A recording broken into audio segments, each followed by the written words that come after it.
Hi everyone! We're glad that you can join us on our part 2 video of our trip to Chincoteague and Assateague Islands in Virginia.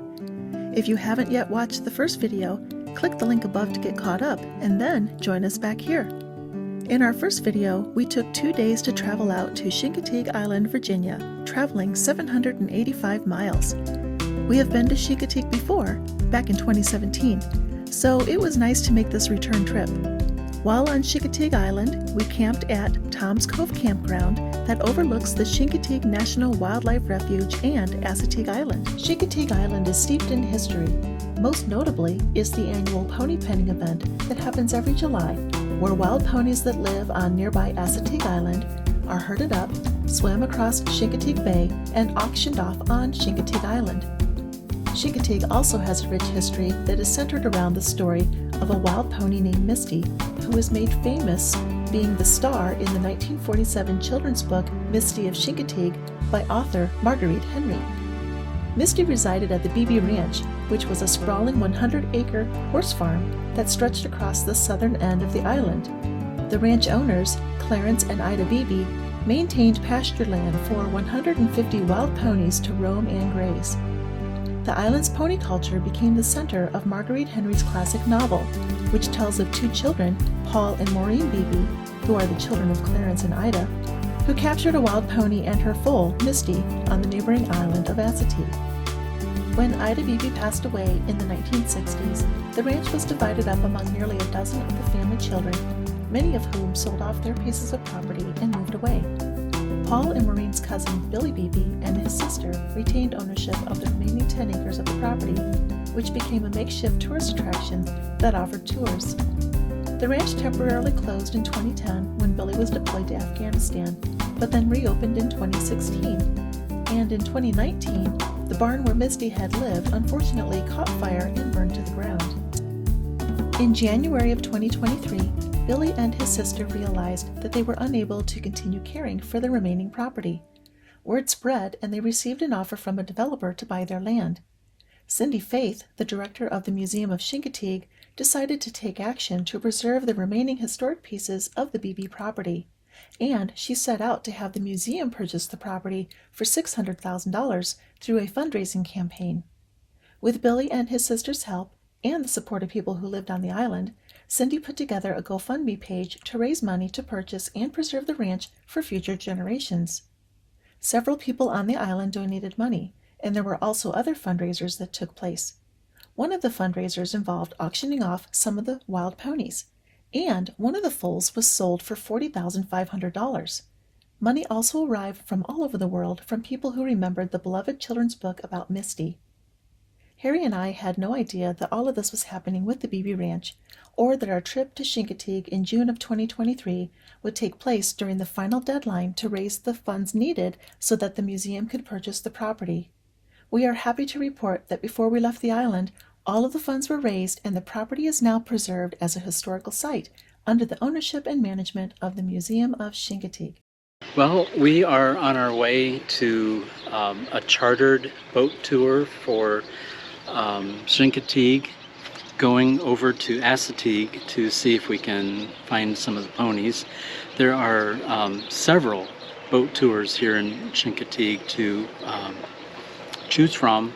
The one that we've decided to go with is called Saltwater Ponies Boat Tours, I think it's called. But anyhow, we are looking forward to it. It's sort of an early evening cruise. So we're hoping that the ponies are out eating, right before dusk, and we'll be able to see them. Grazing marsh grass. You guys can come on here. All right. Everyone asks, when's the best time to see ponies to save when it's high tide? Yeah. Now, of course, low tide, they could be right out, and it would be like the perfect forever. And up north, where there's also ponies, if we need to go there, the tide really doesn't play a factor in that at all. It's really just down south. But down south is our bread and butter. I'll explain all this and you'll see what I'm talking about once we get out there. Actually, out to the right, you'll see a couple structures out on the beach to our 3 o'clock. That's the old Coast Guard stations way out there. Okay. Those were built back in the 40s. That's where the island ended over there in the 40s. We built those there to help keep a lookout for German U-boats during World War II. Right. So the lighthouse way out in front of us, that's where the island ended back in 1867. So all that land is all brand new up into the lighthouse over the past 156 years. Pretty amazing.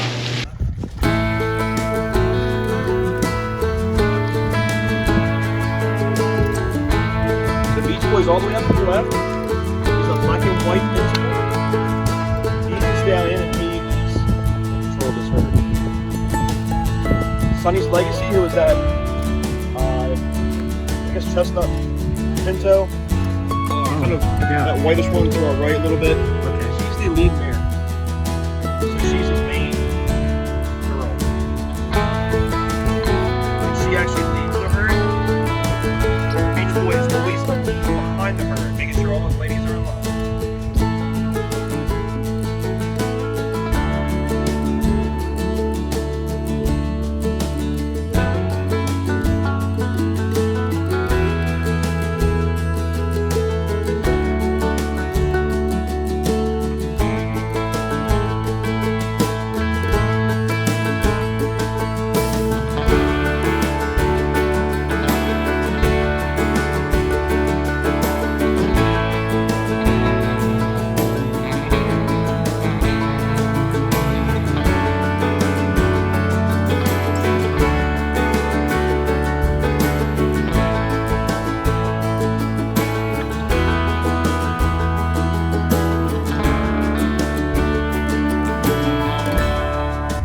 We have like 74 babies born right now, and we'll get between 60 to 80 in a single year.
perfect time to do the pony swim because right now we are at slack tide, so the tide is not really moving out or moving in. It might be moving out a little bit, but regardless, we're pretty still right now. I mean, we're not moving too fast.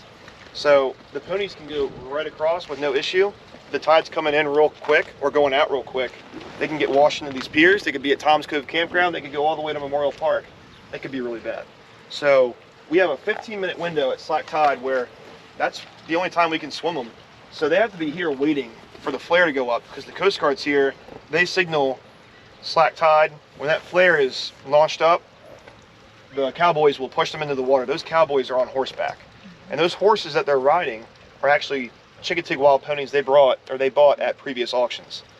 So they have bought them at a young age, obviously. They were foals. So they all remember that. It's like they're rounding up their brothers and sisters out here, right. and their moms and dads. It's pretty cool. Right. And those ponies kind of already know how the terrain is, so they're pretty used to it, even though they were only babies when they were there. And they use the ponies to push them around to herd them into a big group, just like out west you would do for cattle, and even like. Now, who are these cowboys? Are they associated with? They're the volunteer fire department. Volunteer firemen. Yep. So it's very odd and kind of random, but yeah, they're the volunteer fire department. Now, how this all started was over 100 years ago. They would swim the ponies. The first settlers would swim the ponies. And this is like a long time ago, from one island to the other to have an auction to sell for work and to sell for transportation, because we didn't have cars back then. Of course, if you didn't have cars, you didn't have bridges. So they would swim the ponies across the channel here, maybe not right here, but somewhere, and they would sell them. Now, once the combustion engine came out, they didn't need these ponies. They got steam-powered tractors and stuff. They didn't really have the time to do this anymore. It wasn't really worth their time. So they gave the role of swimming the ponies over to the volunteer fire department, because they had fires they couldn't fight. They were dirt poor. They had nothing.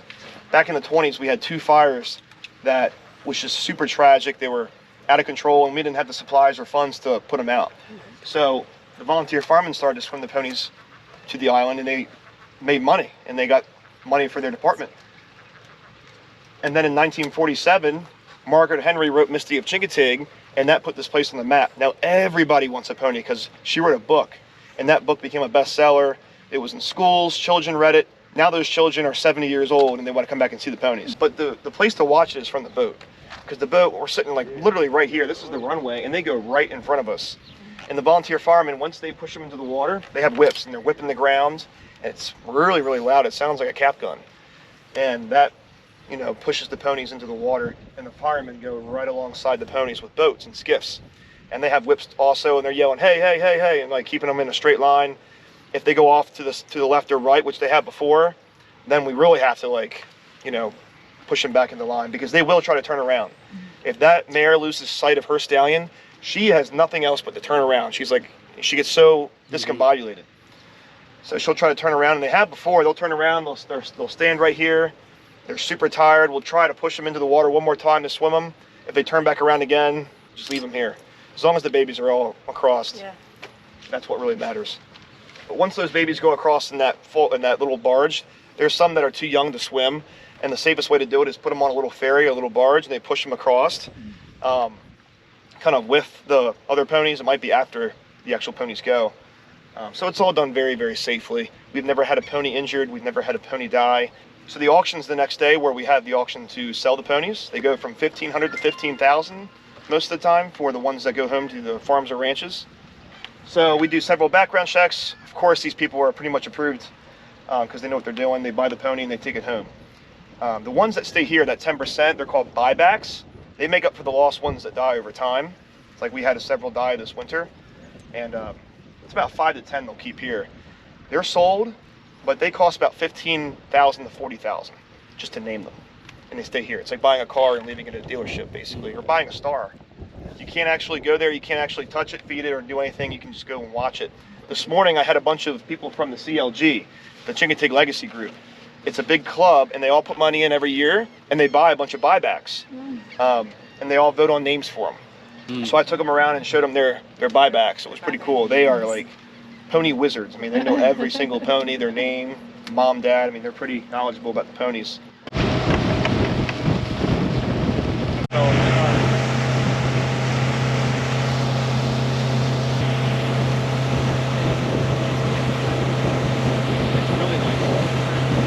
We had a really successful boat tour, got to see lots of ponies. I really hope that the footage turns out well. Being on a boat, it can be a little tricky, but we had a really good time, and yeah, Harry had a good time too, didn't you? Did you have a good time? Yes, I had a good time. No So, questions asked. vindicated from when we were here back in 2017 when we took a boat tour and we didn't see a single pony. That person, we won't name who it was, didn't get us even anywhere close, which was really frustrating. But so this was a really good experience and we were very happy. So if you're ever on Chincoteague Island and you're looking for a really good boat tour for going out and seeing the ponies, check them out. We'll put a link in the description down below. So today's Thursday and Captain Zach's, the restaurant that we've been trying to go to, is finally open. So we're gonna grab some lunch from here and then afterward head over to the Chincoteague Island Museum.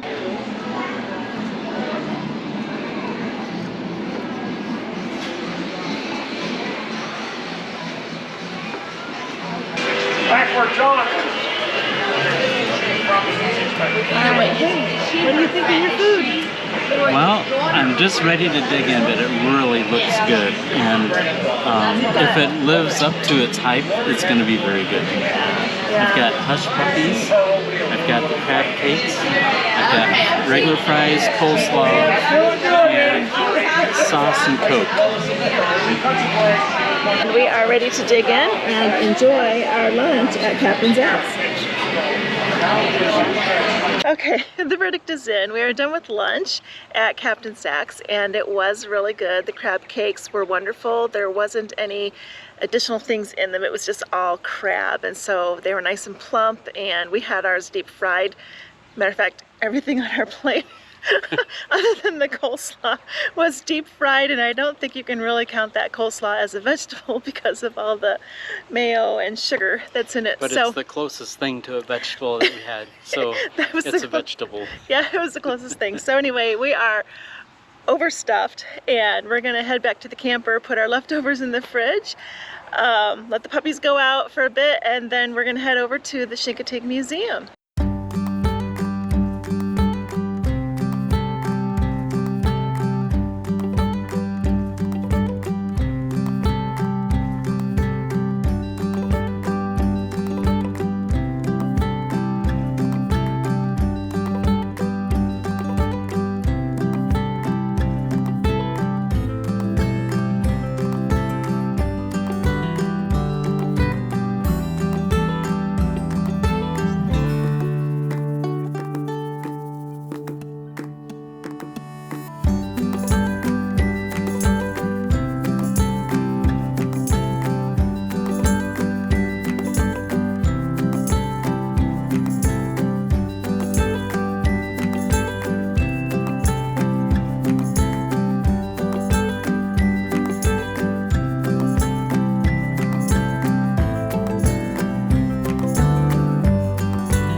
We had a really great time visiting the Chincoteague Museum and learned a lot of things about not only the Beebe Ranch and all the ponies, but also the history of the island, things that happened during World War II.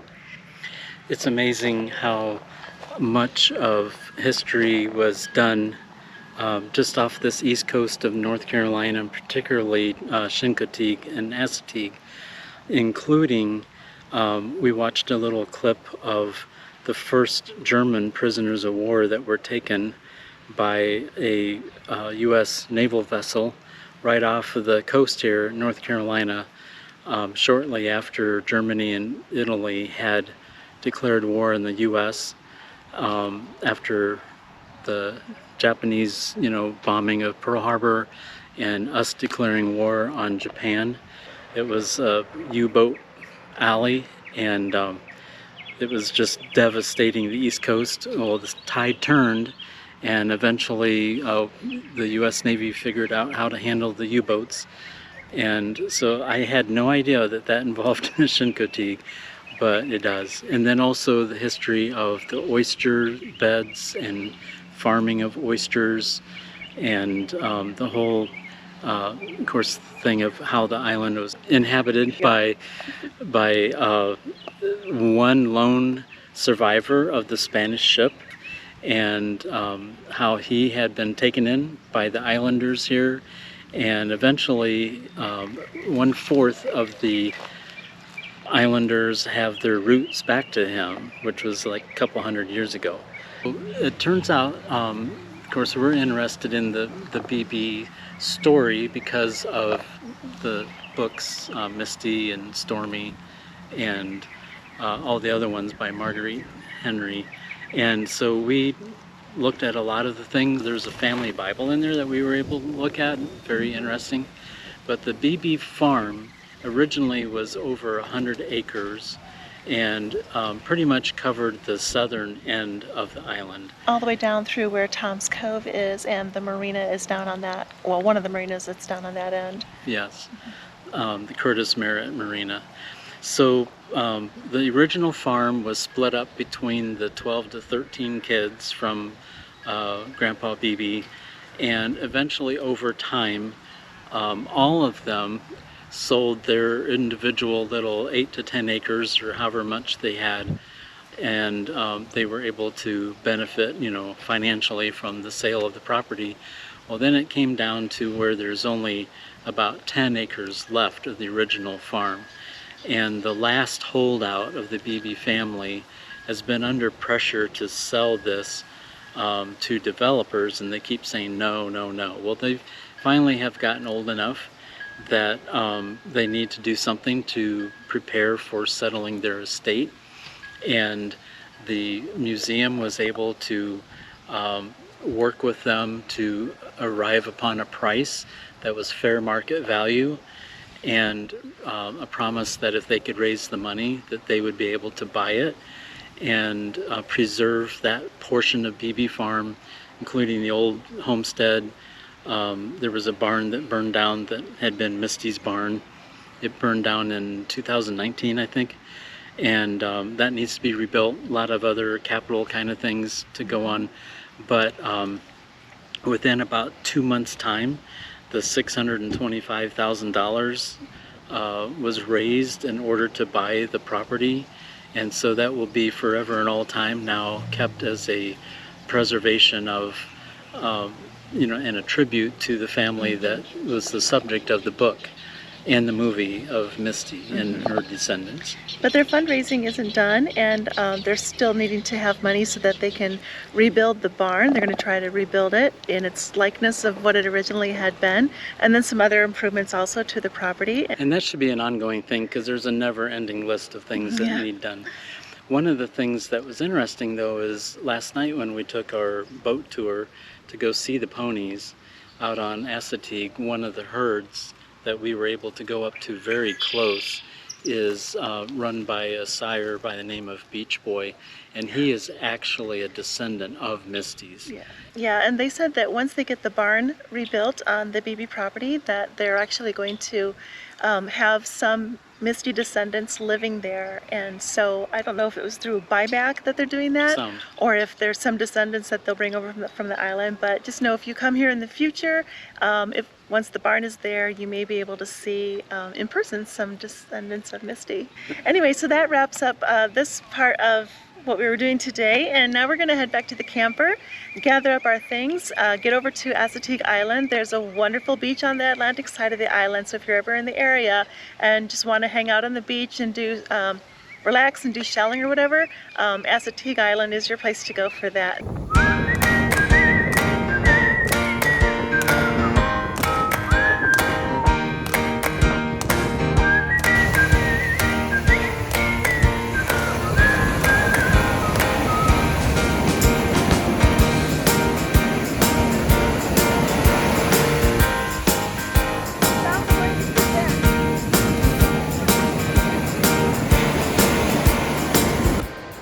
So a little tip when you go beach combing and your wife decides that she wants to walk an extra mile further than you do, you take your little wagon, in this case a special one for extra wide wheels for the beach, and you discover that you've got sunscreen, you've got some bug spray, you've got some towels and a jacket, some napkins in case you need them, a Ziploc to put stuff you might find that you're going to keep, and then also some provisions.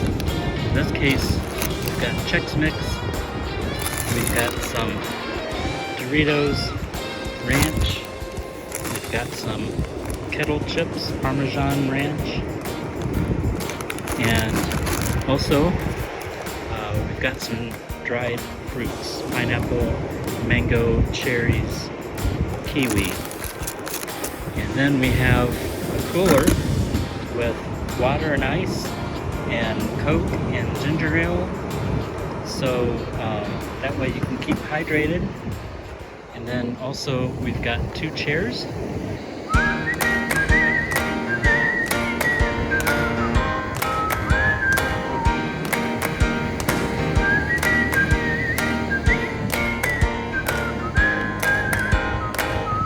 It's a sunny day, we got some time to stay. Hey, hey, hey, everything's okay. It's a sunny day, we got some time to stay. Hey, hey, hey, everything's okay. Hot sun, the rain's gone, we gotta have a lot of fun. Oh, let's hope we got a smiling face for everyone. Life can be so beautiful when you stop to judge and just be free. It's a sunny day, we got some time to stay. Hey, hey, hey, everything's okay. It's a sunny day, we got some time to stay. Hey, hey, hey, everything's okay. Thank you for watching part 2 of our trip to Chincoteague Island. Be sure to catch our next video where we visit and tour Monticello, the home of Thomas Jefferson, located in Charlottesville, Virginia. We will also take a day to meet up with friends of ours, and our dog Bailey will reunite with his best friend Cody. Please remember to subscribe to our channel. It's free to do, and it really helps our channel to grow. If you like this video, please give it a thumbs up and leave us some comments below. Until we see you next time, remember to be genuine with your love, be present with those in your life, and live each day with grace. See you next time.